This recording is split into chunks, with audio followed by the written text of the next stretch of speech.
projeto Pensar e Fazer Arte do GEP, Grupo de Estudo e Pesquisa em Interdisciplinaridade, e FAFICLA, Faculdade de Filosofia, Comunicação, Letras e Artes, tem a honra de receber em nossos estúdios o responsável pela primeira aula aberta do GEP em 2015, o professor Eduardo Della Valentina.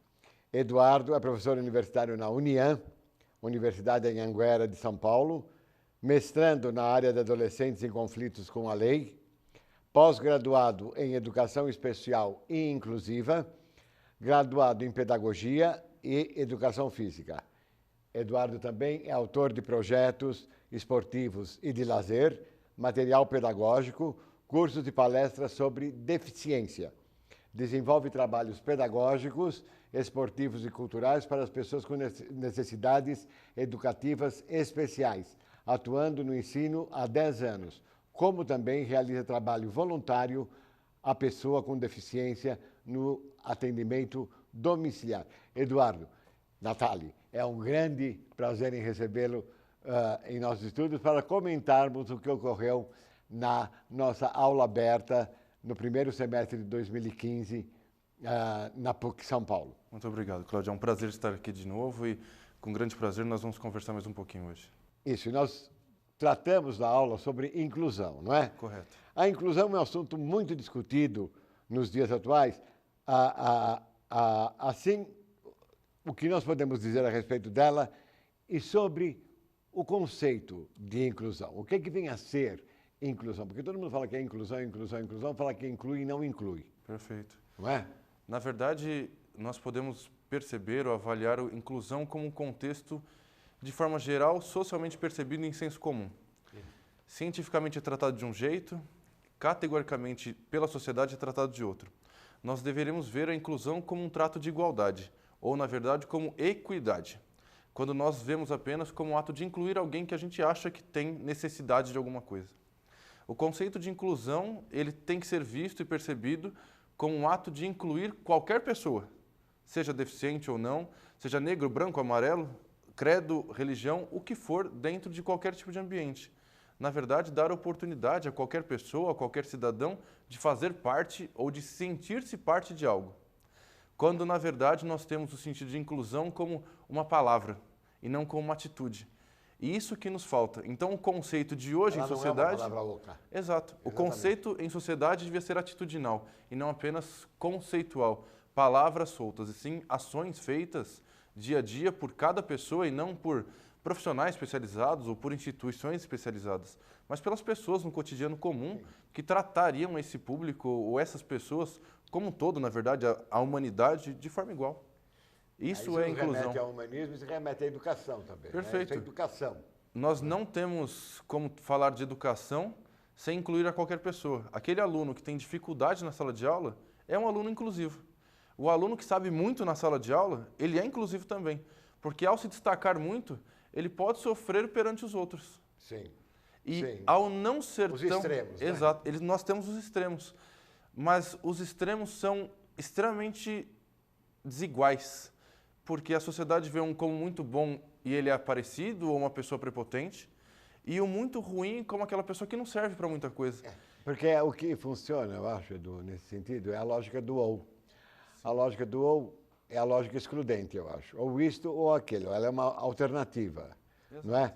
E hoje em dia, se nós tratarmos de inclusão, penso que nós temos que adotar a lógica do e. É o melhor e o pior juntos. Com certeza. Não é? Na verdade, a lógica da inclusão não deveria nem ser ter o melhor e nem o pior. Sermos iguais, porque cada um tem a sua vantagem e desvantagem em determinadas situações. Claro. Você pode ser bom em alguma coisa, como posso ser melhor em outra, mas todos nos completamos. E é isso que nos falta perceber. A gente acredita que por um ter dificuldade, ele seja uma pessoa inclusiva ou que deva ser inclusa por deficiência. Quando, na verdade, a deficiência, a incapacidade está em quem está olhando. Porque não consegue perceber que aquela é a dificuldade dele, mas as minhas são outras. Sim. Então, nós, em conjunto, nos completaríamos e faríamos com que, então, nós crescêssemos, evoluíssemos cada vez mais, ao invés de nos diminuirmos cada vez mais. Muito bem. E a sociedade compreende o termo inclusão e a ação de incluir de forma correta, você acha? Acredito que a sociedade está aprendendo. O que é esse aprendizado? Estamos em ambiente transitório. Nós saímos da marginalização, da desestruturação, da sociedade que vem aceitando, da família que começa a aceitar o filho que tem, inclusive, e começa a dar ações ao que fala. Então, antes nós falamos em coitado, em coitadinho, em pobrezinho, em nossa, ele vai precisar de ajuda pro resto da vida. Até se escondia, ou seja, existia uma marginalização de impotência muito grande. E hoje em dia nós percebemos que existe uma parcela da sociedade, não toda ainda, que vai de encontro ao que a gente diz que é a inclusão, que começa a fazer o ato inclusivo. Ela começa a perceber que o outro é importante. Ela começa a perceber que o outro tem valor, que o outro tem necessidades do mesmo jeito que ela. Agora, nós ainda temos uma parcela muito grande que vê como uma pessoa que precisa de algo, é uma pessoa que não vai sobreviver sozinha, é uma pessoa com data limite de vida e potencial. Sim. E que um laudo médico, às vezes, pode fazer com que a pessoa se restrinja a viver aquele mundinho pequeno. Sim. Então, ao perceber uma doença, uma patologia ou uma dificuldade, a pessoa se reprime, ou reprimem ela, na verdade, que a sociedade faz isso, fazendo com que ela perca oportunidades. E a potencialidade, a perspectiva que ela tem de viver, seja cada dia mais diminuída. Isso não pode ser possível, já que nós vivemos constitucionalmente num país livre. Todo mundo tem liberdade de ir e vir, de aprender, de criar, de viver. Claro, então nós precisamos disso, né?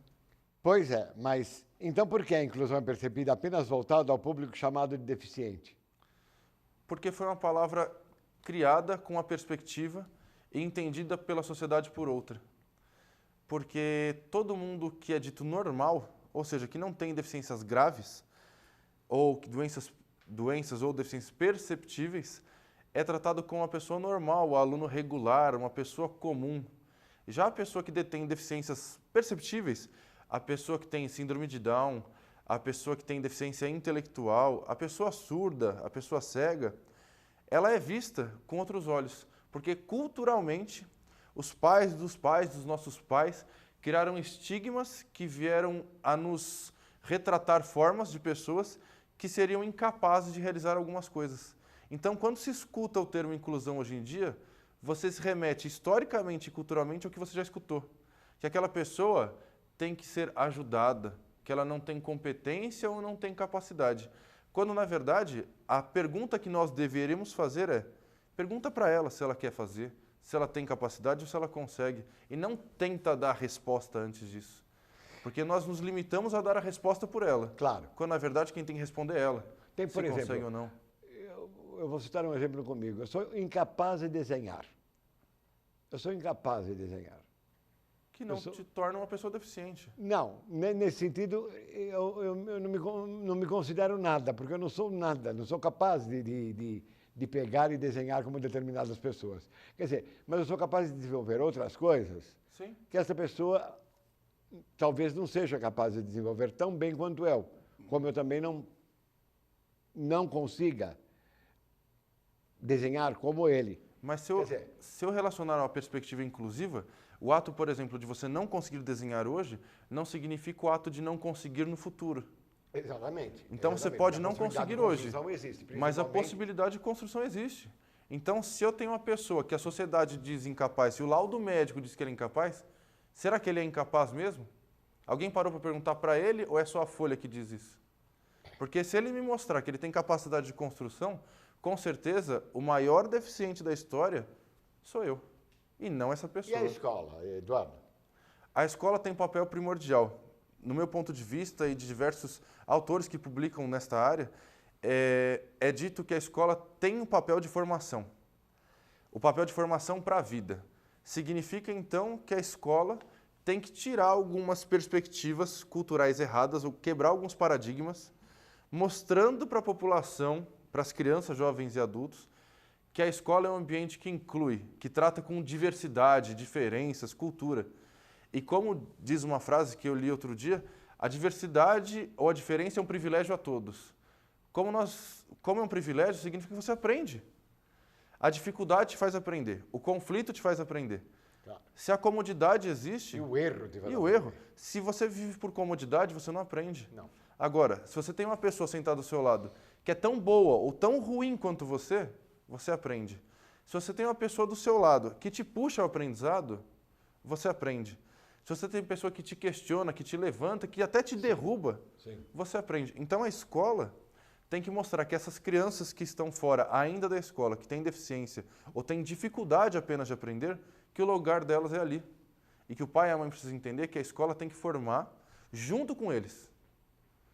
A escola não tem o papel de formação de berço, ou formação cultural, emocional que o pai e a mãe devia dar.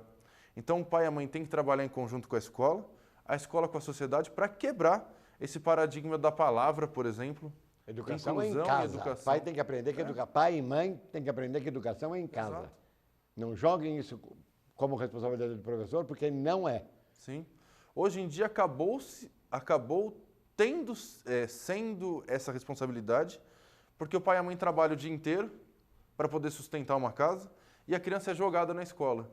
E o professor acaba tendo que dar a educação formal e a informal. E nas classes B e A, o maior contato que eles têm é com o motorista, com o chofer, com a Exato, secretária com a babá. do lar, com a babá, etc. Não vê nem pai nem mãe. Então é melhor não ter filhos, entende? Correto.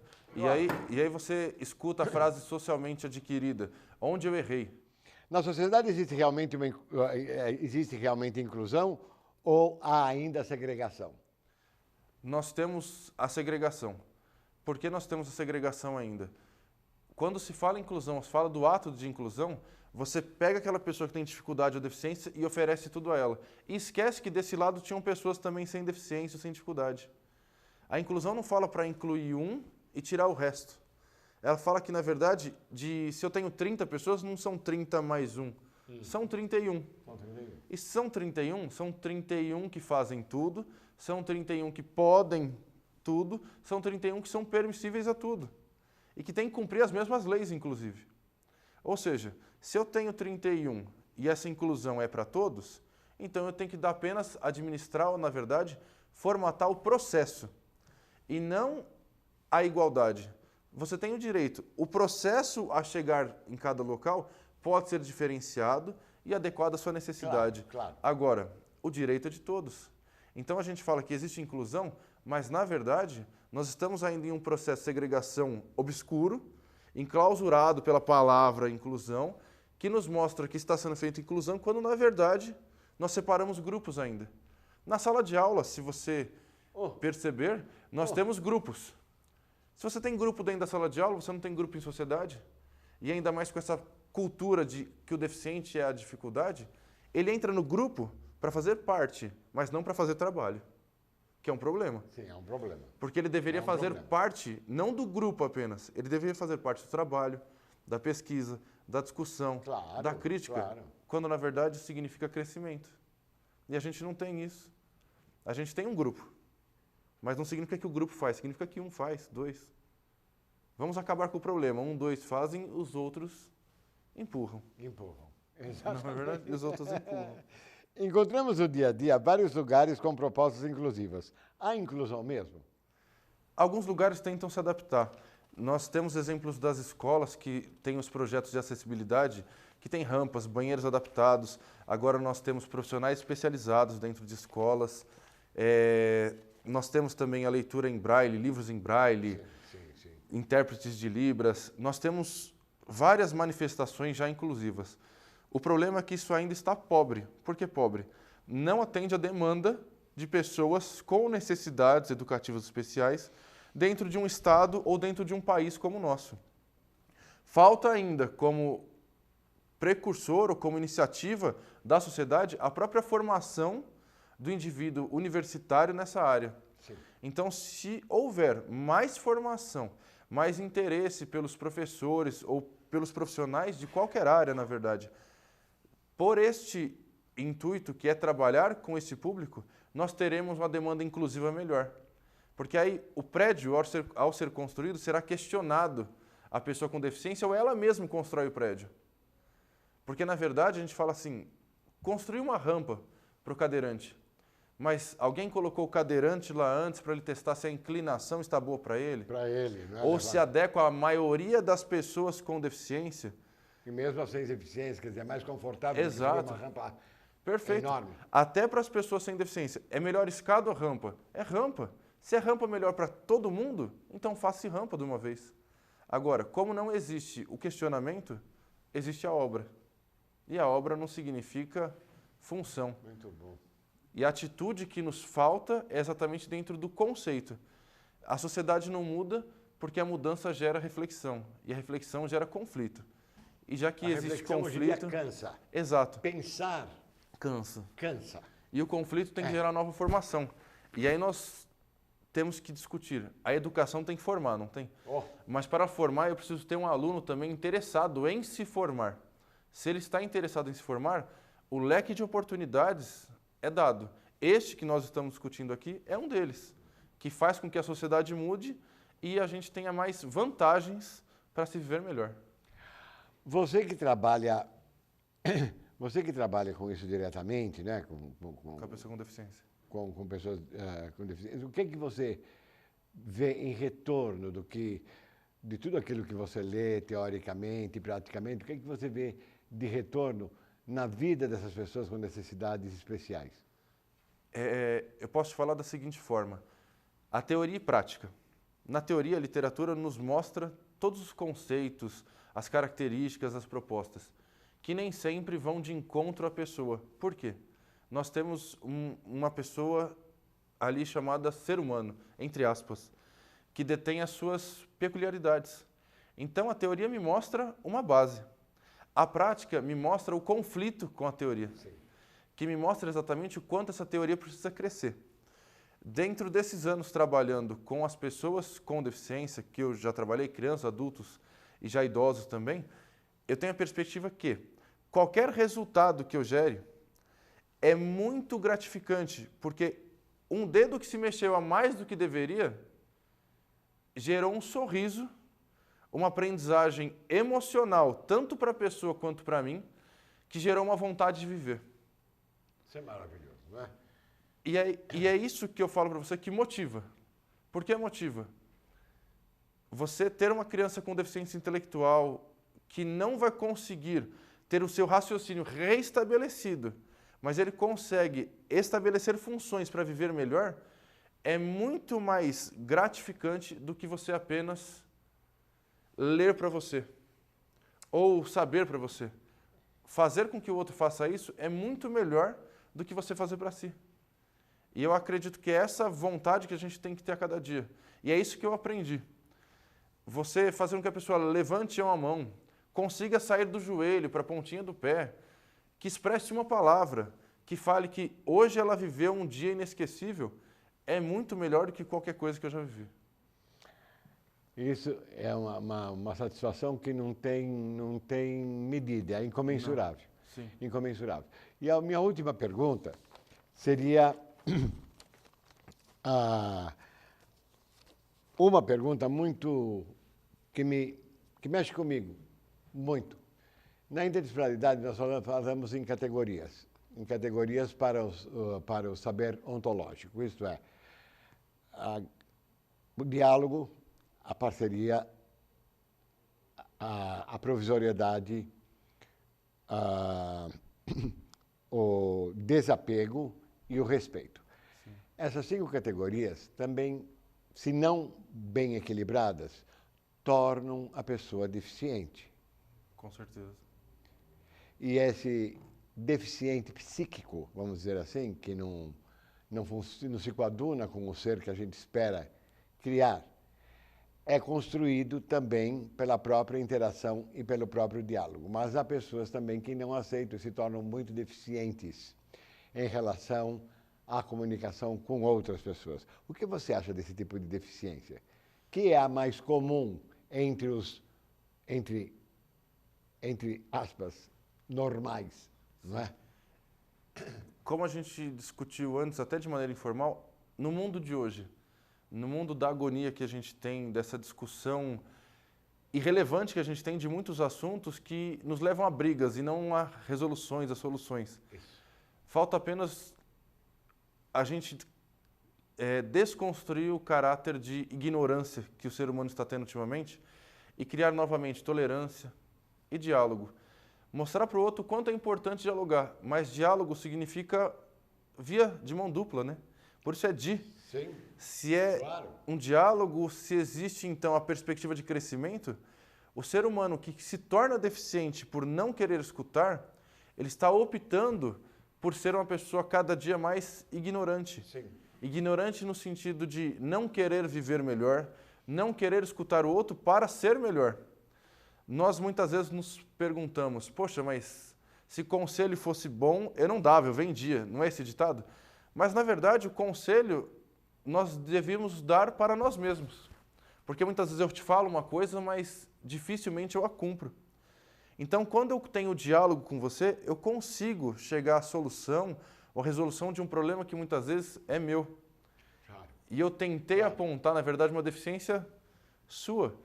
Quando a gente aborda todo esse assunto de inclusão de deficiência, na verdade, a maioria das deficiências são criadas por nós mesmos. Exatamente. Pela falta de autoconhecimento e pela própria falta de humildade. Com em reconhecer que nós somos, como diz Mário Sérgio Cortella, eu sempre repito porque eu acho essa frase fantástica, o vice-treco do subtroço. Sim. Né? Ninguém é melhor que ninguém e a gente procura se corrigir. E essas palavras, coerência, diálogo, parceria, elas não pressupõem falta de conflito. Parece ser uma lista bonita, né? Para todo mundo seguir. Não, não é isso. Para segui-las é necessário muito conflito. São geradores de conflito, não é? E é nessa geração de conflito que você cresce como ser humano, aprendendo a ouvir o outro, mesmo que seja completamente contraditória a ideia dele.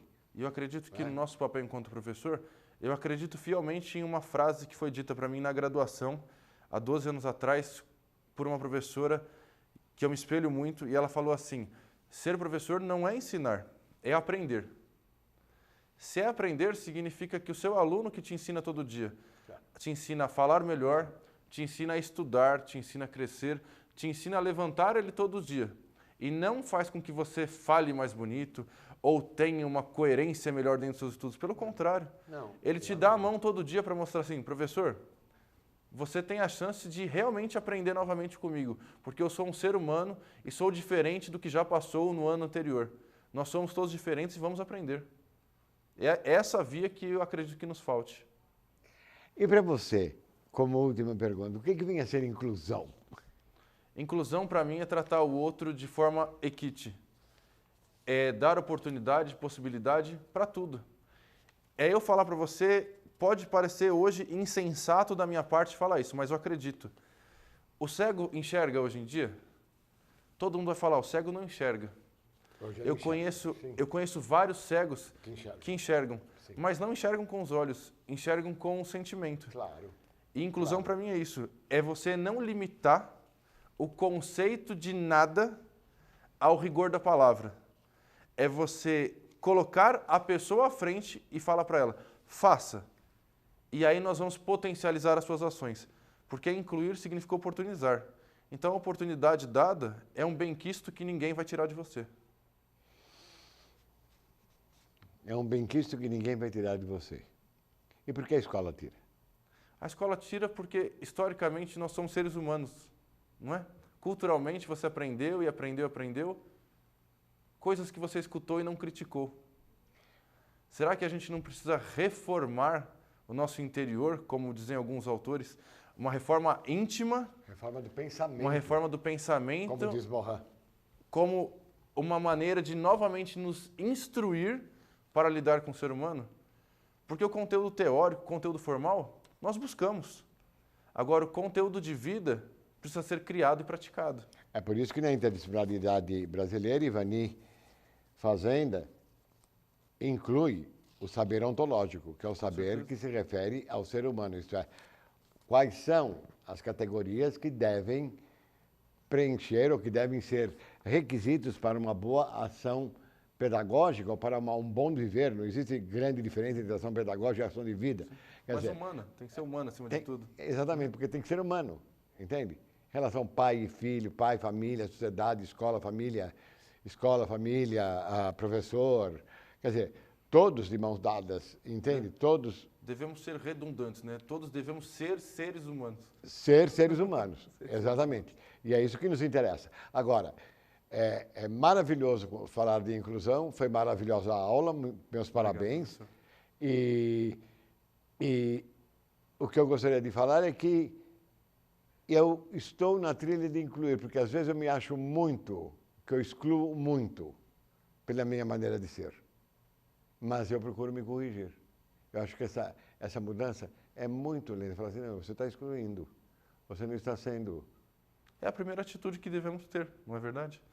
Não é mais uma palavra, já virou atitude.